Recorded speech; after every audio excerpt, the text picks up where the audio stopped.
নমস্কার বন্ধুরা, কেমন আছো সবাই? আশা করি সবাই ভালো আছো। আমার চ্যানেলে সকলকে স্বাগত জানিয়ে আরও একটা নতুন ভিডিও শুরু করছি। অভাবের এই সংসারে কবে যে একটু সুখ দেখতে পাবো সেটাই কিন্তু জানি না। আজকে সারাটা দিন আমার এই পাতার উনুনে রান্না করতে করতেই দিনটা কিন্তু পার হয়ে গেল। তো চলো, সমস্ত কিছুই থাকছে আজকের ভিডিওতে। তো আশা করছি ভিডিওটি তোমরা না টেনে সম্পূর্ণই দেখবে। যারা যেখান থেকে আমার এই ভিডিওটি দেখছো তাদেরকে অসংখ্য ধন্যবাদ। আশা রাখছি যে তোমরা একটু তোমাদের সময় ও সুযোগ নিয়ে ভিডিওটি কন্টিনিউ দেখবে।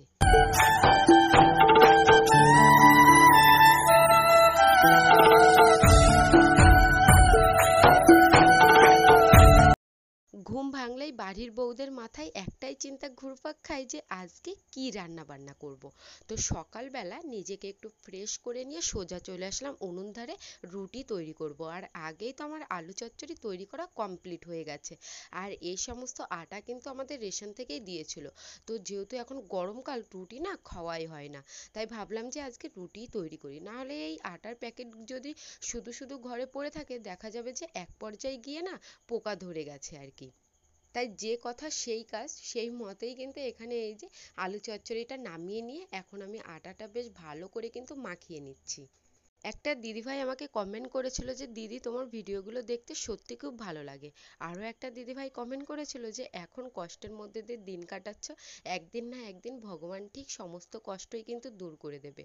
তো তোমাদের এই মিষ্টি মিষ্টি কমেন্ট পড়তে সত্যি আমার খুব ভালো লাগে। আর তোমাদের এই কমেন্টগুলো পড়লে না যতই কষ্টের মধ্যে দিয়ে যাক না কেন, সত্যি মনের মধ্যে জোর হয়ে ওঠে। তো যাই হোক, এইভাবেই তোমরা আমার পাশে থেকো। আর যারা আমাকে ভালোবাসো তাদের জন্যই কিন্তু আমি রেগুলার ভিডিও আপলোড দেওয়ার চেষ্টা করি।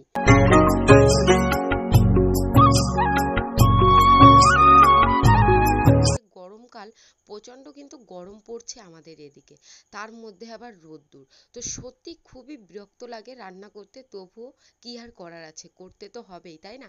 শীতকালে কিন্তু এই জায়গায় এক ফোঁটাও কিন্তু রোদ্দুর সেরকম দেখা যায় না। আর গরমকাল পড়লেই রোদ্দুরের ছড়াছড়ি। তো জানি না এত রোদ্দুর কোথা থেকে উধাও হয় আর কি। শীতকালে হয় না, যখন হওয়ার দরকার আর যখন না হওয়ার দরকার তখনই কিন্তু সমস্ত জিনিস উদ্ভট করে কিন্তু উদয় হতেই থাকে। পাতার জালে রুটি তৈরি করাও না খুবই দুষ্কর ব্যাপার। তো দেখো, একবার রুটিগুলো বেলে বেলে কড়াইতে দিচ্ছি, আবার অন্যদিকে উনুনটা হঠাৎ করে বন্ধ হয়ে যাচ্ছে, আবার পাতাগুলো কিন্তু উনুনের মধ্যে দিতে হচ্ছে। তো এরকম করতে করতে সকালের জলখাবার তৈরি করতে করতেই কিন্তু আমার 8টা নাগাদ বেজে গিয়েছিল। তারপরে তো আরো সংসারের যাবতীয় কাজ তো পড়েই রয়েছে। বাপের বাড়ি যদি গরিব হয়, সেই মেয়েদের প্রতিটা পদক্ষেপে কথা শুনতে শুনতে কিন্তু জীবনটাই পার হয়ে যায়।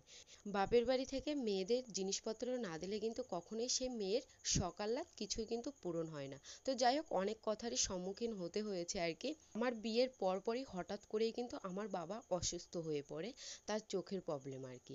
তো যাই হোক, তার পেছনে ডক্টর খরচা দিয়ে অনেক কিছুই কিন্তু ব্যয় হয়ে গেছে। তাদেরকে তো আর আমি মৃত্যুর মুখে ঠেলে দিয়ে আমার সুখের জন্য তো আমি তাদের কাছ থেকে সমস্ত জিনিস তো আদায় করে আনতে পারি না, তাই না বলো? যখন আমার বিয়েটা ওই বাড়ি থেকে সকলেই মেনে নিয়েছিল, এই বাড়ি থেকে তোমাদের দাদাভাই, আমি আর আমার দিদা শাশুড়ি গিয়েছিলাম আর কি। তো তখন আমার বাবার চোখটা কিন্তু খুবই ভালো ছিল, আর অতটা কিন্তু শরীর খারাপও ছিল না।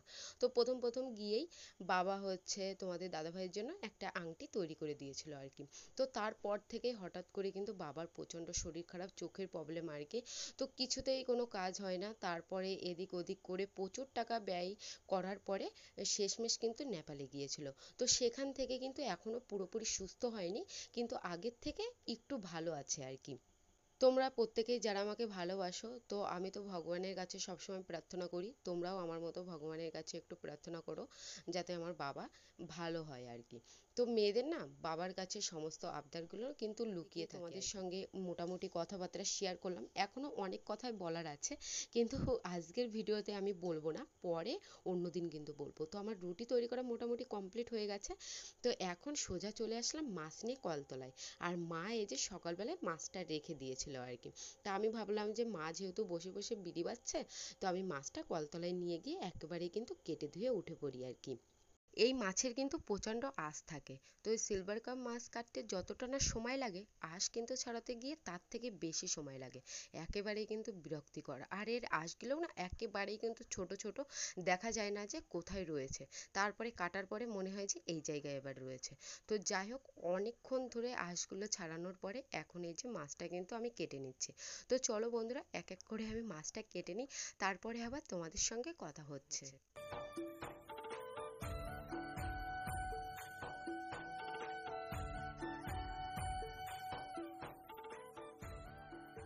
মাছটা কেটেছি মোটামুটি সব জায়গাতেই ঠিক আছে, কিন্তু যেখানে আমরা 4 জন দুবেলার মতো রান্না করতে হবে সেখানে হয়ে গেছে 7 পিস, যেখানে করতে হবে 8 পিস। তো যাই হোক, মাথা থেকে ভাবলাম আর একটা পিস তৈরি করে নিই, তাই ঘর থেকে চলে আসলাম শিল নিয়ে।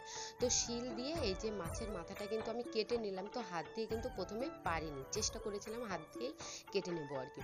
তো যাই হোক, মাছ কাটা মোটামুটি আমার কমপ্লিট হয়ে গেছে। এখন হচ্ছে মাছটাকে ধুয়ে নিয়ে দুপুরের রান্নাটাও কিন্তু শুরু করে দেবো, না হলে আরেকটু পর থেকে কিন্তু প্রচণ্ড গরম।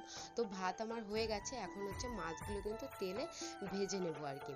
তো যেরকম অসহ্য গরম, সেরকম মাছ ভাজতে গিয়ে হাত আর মুখ কিন্তু পুড়িয়ে ফেলেছি।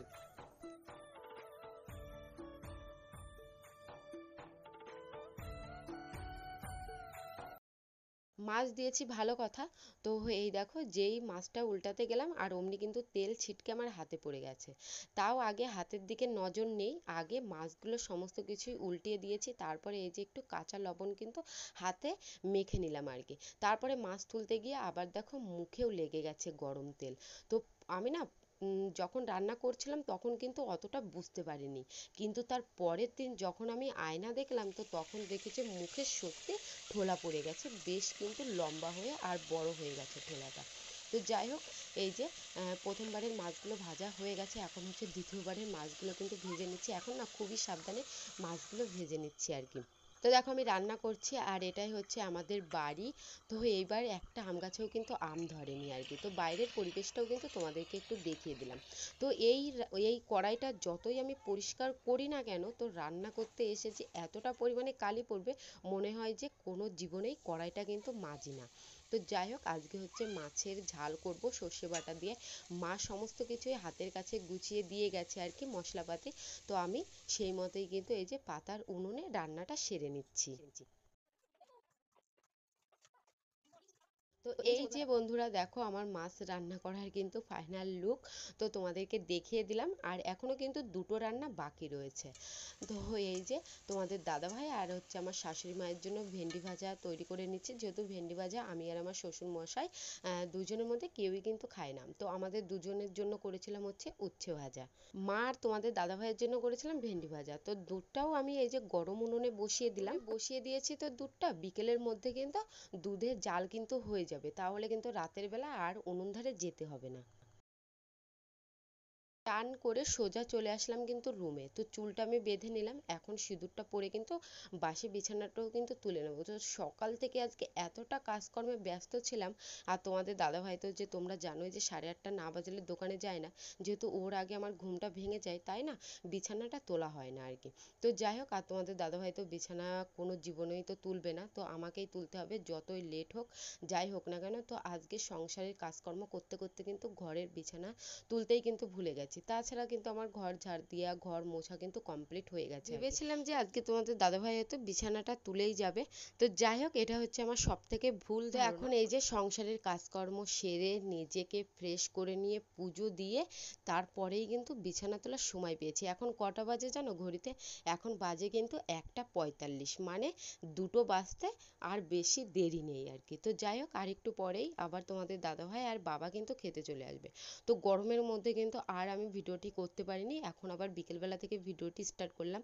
তো ফুল গাছগুলো না গরমে শুকিয়ে গেছে। তো বারান্দাটা বাড়িতে এসে কিন্তু পরিষ্কার করে নিয়েছি, বারান্দার অবস্থাও কিন্তু খুবই খারাপ ছিল। তো যাই হোক, তো দেখো অ্যালোভেরা গাছগুলো কিন্তু বড় হয়ে গেছে, আর প্রত্যেকটা টাইম ফুল গাছে না খুব সুন্দর ফুল ফোটে। তো এই পাশের দিকেও না আমি গাছগুলো লাগিয়েছি। তো যাই হোক, আজকের ভিডিওটি আমি এখানে শেষ করছি। আশা করছি আজকের ভিডিওটি তোমাদের ভালো লেগেছে। ভালো লাগলে লাইক কমেন্ট শেয়ার করতে একদমই ভুলো না।